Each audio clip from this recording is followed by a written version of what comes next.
ابھی تک آپ نے ہمارے چینل کو سبسکرائب نہیں کیا تو سبسکرائب کر لیجئے اور بیل آئیکن کو پریس کر دیجئے تاکہ ہمارے نئے ویڈیوز نوٹیفیکیشن سب سے پہلے مل جائے آپ کو۔ بسم اللہ الرحمن الرحیم نحمده ونصلی علی رسولنا الکریم اما بعد۔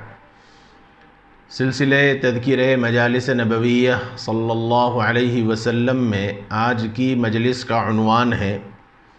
ایسی دعا جس سے غم بھی زائل ہو اور قرض بھی۔ دو چیزیں ایسی ہیں جو عام طور پر عمومی اعتبار سے تقریباً لوگ اس میں مبتلا ہوتے ہیں۔ کوئی آدمی دنیا کا ایسا نہیں ہے جو یہ کہہ سکے کہ مجھے کبھی کوئی غم نہیں آتا، مجھے غم آ ہی نہیں سکتا، یا آج تک مجھے غم نہیں آیا۔ ایسا کوئی دنیا میں انسان نہیں ہے، نہ ہوگا، کیونکہ غم ایک ایسی چیز ہے جو انسان کی زندگی سے لگا ہوا ہے۔ اللہ تعالیٰ نے ہر انسان کے ساتھ دونوں چیزیں لگائی ہیں، کبھی غم بھی ہے تو کہیں خوشی بھی ہے، کبھی خوشی بھی انسان کو حاصل ہوگی تو کبھی غم بھی حاصل ہوگا، اور ہر چیزیں ازداد کے ساتھ اللہ تعالیٰ نے رکھی ہے۔ صحت، بیماری، خوشی، غم، عافیت، پریشانی، صحت، بیماری، یہ ساری چیزیں ایسی ہیں جو اللہ رب العزت نے ہر انسان کے ساتھ رکھی ہے، اور اس کا مقصد ہی یہی ہے کہ بندہ ان دونوں چیزوں کو اپنی زندگی کے اندر اختیار کر کے غور و فکر کرے اور یہ محسوس کرے کہ ایک ہی چیز میں بندہ اگر رہے گا تو اللہ تعالیٰ کی قدرت کا اور اللہ کی نعمتوں کا احساس اور اظہار نہیں کر سکتا۔ اس لیے نبی اکرم صلی اللہ علیہ وآلہ وسلم کے معمول میں اور حضور کی دعاؤں میں یہ بات ملتی ہے، اے اللہ میں یہ چاہتا ہوں کہ ایک دن کھاؤں اور ایک دن فاقے سے رہوں، تاکہ جس دن کھاؤں آپ کا شکر ادا کروں اور جس دن فاقہ ہو تو آپ کے اس آزمائش پر صبر کروں۔ اس لیے حدیث کے اندر کہا گیا کہ رسول اللہ صلی اللہ علیہ وسلم نے فرمایا کہ جس بندے کے اندر دو صفات ہوں گی اس کے جنتی ہونے کی میں ضمانت دیتا ہوں، ایک شکر والی کیفیت اور ایک صبر والی کیفیت، یعنی اللہ کی نعمتوں پر شکر کرنے کا جذبہ اور اللہ کی آزمائش اور مصیبت پر صبر کرنے والی کیفیت، یہ دو چیزیں جب بندے کے اندر موجود رہیں گی، اللہ کے رسول صلی اللہ علیہ وسلم نے فرمایا کہ میں اس کے جنتی ہونے کی ضمانت دیتا ہوں۔ تو غم انسان کی جزو لا ينفک ہے، ایسی چیز ہے جو انسان کی زندگی سے کبھی ختم نہیں ہو سکتا، اور بعض مرتبہ معاملات کی وجہ سے، حالات کی وجہ سے اکثر و بیشتر، ہمیشہ تو نہیں کہتا، تمام تو نہیں کہہ سکتا، لیکن اکثر و بیشتر بعض لوگوں کو زندگی کے کسی نہ کسی مرحلے کے اندر قرض کی نوبت آ جاتی ہے، ادھار معاملہ کرنے کی نوبت آ جاتی ہے، مہلت پر معاملہ کرنے کی نوبت آ جاتی ہے، اور جو لوگ قرض کے عادی ہوتے ہیں ان کے لیے تو کوئی مسئلہ ہی نہیں، وہ تو عادی ہے اس کے۔ جیسے آج کل اللہ معاف کر دے، یہ ای ایم آئی کی جب سے سہولتیں نکلی ہیں تو لوگ بڑی آسانی کے ساتھ لون پر ہر چیز کو کرنے کو تیار ہو رہے ہیں، حالانکہ سودی معاملہ حتی الامکان اس سے گریز کرنا چاہیے، حتی الامکان شرعی اعتبار سے بہت اس سے احتیاط کرنا چاہیے، بہت کئی کنڈیشنز کے ساتھ، کئی شرائط کے ساتھ شریعت نے ای ایم آئی پر اور لون پر کوئی بھی معاملہ کرنے کی اجازت دی ہے۔ وہ اپنے وقت کے اپنے حالات کو سامنے رکھ کر، اپنا سوال سامنے رکھ کر کسی بھی مستند مفتی کے عالم دین سے فتویٰ پوچھ کے کام کرنا چاہیے، لیکن ہر چیز کو ای ایم آئی پر لینے کا اور اس میں سود بھرنے کا لوگوں کا ایک مزاج بن چکا ہے، یہ ایک الگ بات ہے۔ لیکن میں جو بات عرض کر رہا ہوں وہ یہ ہے کہ غم ایک ایسی چیز ہے، قرض ایک ایسی چیز ہے جو اکثر و بیشتر انسان کی زندگی کے ساتھ لگا ہوا ہے۔ نبی اکرم صلی اللہ علیہ وسلم نے آج کی مجلس میں ایک ایسی دعا سکھلائی ہے جس سے انشاءاللہ یہ غم بھی انسان کو حاصل ہونے والا غم اور زندگی پر اور اپنے آپ پر قرض کا جو بوجھ ہوتا ہے جس سے انسان بڑا پریشان رہتا ہے، اللہ نے چاہا تو اس دعا کی برکت سے اللہ تعالیٰ اس غم اور قرض کے بوجھ سے انسان کو نجات دیں گے۔ صاحب کتاب فرماتے ہیں اپنے غموں اور پریشانیوں کے ازالے کے لیے صحابہ کرام بھی فکر مند اور کوشاں رہتے تھے، اور اس کے لیے مختلف تدبیریں بھی اختیار کرتے۔ آج رحمت عالم صلی اللہ علیہ وسلم نے اپنی امت کو اس سلسلے میں حضرت ابو امامہ رضی اللہ عنہ کے حوالے سے ایک مجرب نسخہ عنایت فرمایا، جس کی تفصیل حضرت امامہ ہی کی زبانی سنیے، رحمت عالم صلی اللہ علیہ وسلم۔ ابو امامہ، کیا بات ہے کہ میں تم کو خلاف معمول آج مسجد میں نماز کے وقت کے علاوہ دوسرے وقت میں دیکھ رہا ہوں۔ یہ صحابہ کا مزاج تھا کہ جب کوئی مصیبت آ جاتی، کوئی غم آ جاتا، کوئی کیفیت آ جاتی، کوئی مصیبت آ جاتی، کوئی خلاف واقعہ کوئی چیز پیش آتی، تو صحابہ کا مزاج یہ تھا کہ وہ ادھر ادھر جانے کے بجائے، انجوائے کرنے کے بجائے، اپنا ذہن صاف کرنے کو ادھر ادھر جانے کے بجائے، تفریح کرنے کے بجائے وہ اللہ کے گھر میں جاتے۔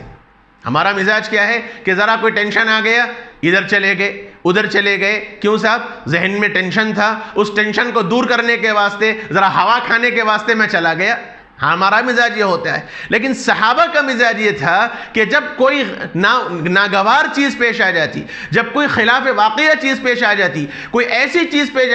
پیش آ جاتی جس سے ذہن میں ٹینشن آ جاتا، دل کے اندر غموم و فکر لاحق ہوتی، تو وہ سیدھے اللہ کے گھر میں آتے۔ کیونکہ یہ ایک ایسا گھر ہے جہاں ذلت نہیں ہے، جہاں مانگنے سے دھتکارا نہیں جاتا، بلکہ مانگنے پر یہاں عطا کیا جاتا ہے۔ بندے کو تو یہی چاہیے کہ ایسی جگہ جائے، ایسے در کا سہارا پکڑے جس در پر جا کر وہاں مانگے تو وہاں مانگ کبھی ختم نہ ہو، وہاں مانگ رسوا نہ ہو، وہاں مانگ پوری نہ ہو، ایسا نہ ہو، بلکہ مانگا جائے تو وہ خوش ہو اور دینے پر راضی ہو جائے۔ یہ اصل بات ہے۔ تو فرماتے ہیں کہ خلاف معمول آج مسجد میں نماز کے وقت کے علاوہ دوسرے وقت میں دیکھ رہا ہوں۔ ابو امامہ،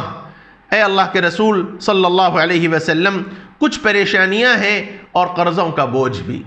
فرمایا کہ یا رسول اللہ، کچھ پریشانیاں ہیں، کچھ ذہنی ٹینشن ہے، اور اس کے ساتھ ساتھ قرض ہے، قرض کا بوجھ ہے۔ بظاہر کوئی اسباب نہیں ہے کہ میں قرض کو ادا کر سکوں، ضرورت کے موقع پر قرض لے تو لیا، لیکن اب قرض کی ادائیگی کے بظاہر اسباب نہیں ہیں، اس لیے وقت بھی نکلتا چلا جا رہا ہے، جو وقت میرا متعین تھا وہ وقت قریب آ رہا ہے، اس لیے فکر مند ہوں کہ میری زبان خراب ہو جائے گی۔ یہ اصل بات ہے کہ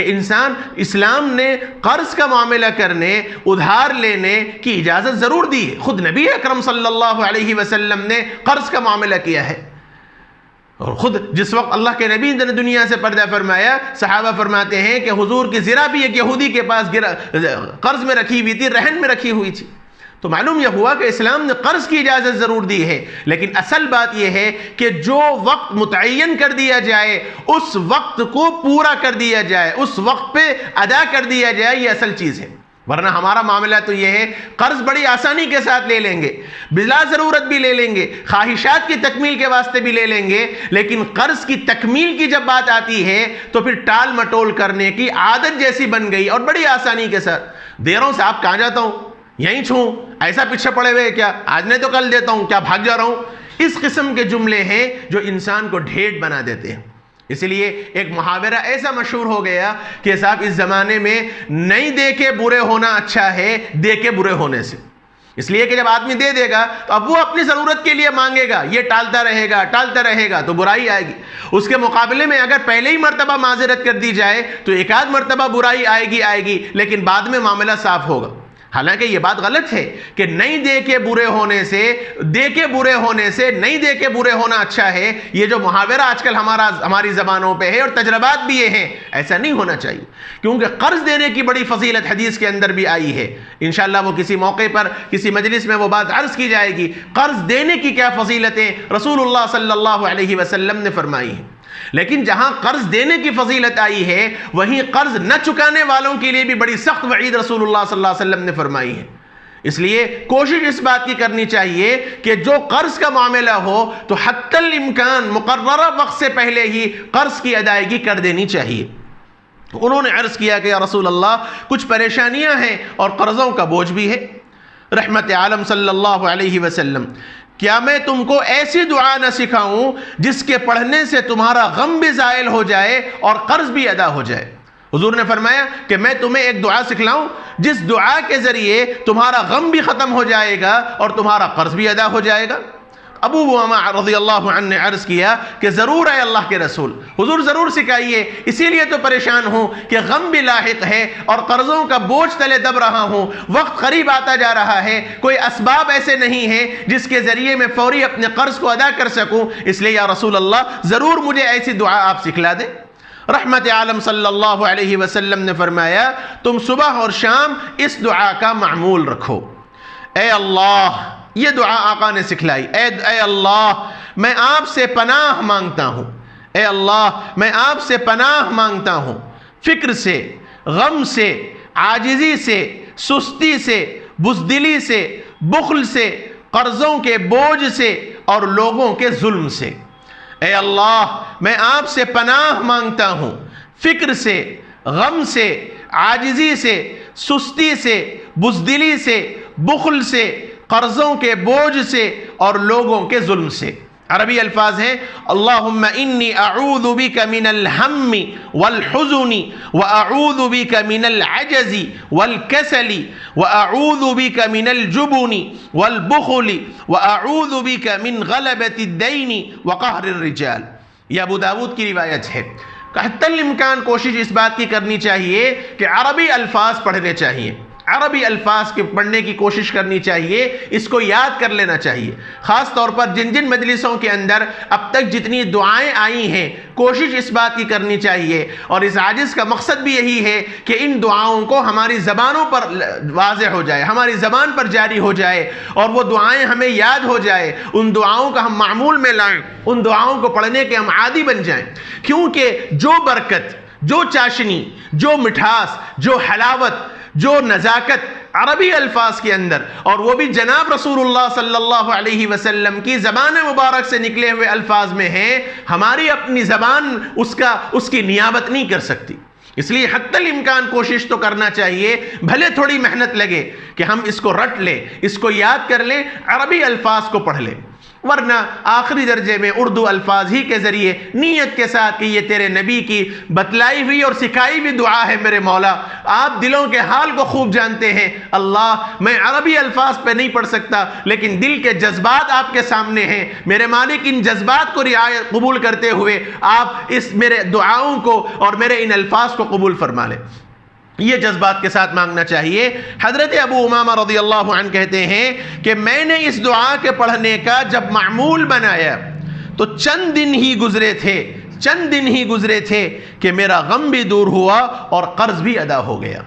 اس لیے کوشش کرنا چاہیے، غم سے ہر ایک انسان خالی نہیں ہے، مختلف ٹینشنوں میں ہے، اور ریلیکس کے واسطے مختلف قسم کی گولیاں کھاتا ہے، مختلف قسم کے ٹیبلٹس کھاتا ہے۔ یہ دعا کا اہتمام کرنا چاہیے۔ اللہ کے نبی صلی اللہ علیہ وسلم کے بتلائی ہوئی اس دعا کے اندر بہت تاثیر ہے، بہت اثر ہے، خاص طور پر قرض کی ادائیگی کے واسطے، مختلف قسم کے قرض کا بوجھ جو ہمارے سروں کے اندر ہے، ان قرضوں کی ادائیگی کے واسطے ان دعاؤں کا اہتمام کرنا بھی چاہیے، اور فکر بھی کرنی چاہیے کہ کس طرح ان قرضوں کی ادائیگی کی فکر ہو جائے۔ اللہ اپنے کرم سے ہم سب کو ان دعاؤں پر اور نبی کی دعاؤں پر اور زندگیوں پر عمل کرنے کی توفیق نصیب فرمائے۔ وصلی اللہ وسلم وبارک علی نبینا محمد وعلی آلہ وصحبہ اجمعین والحمد للہ رب العالمین۔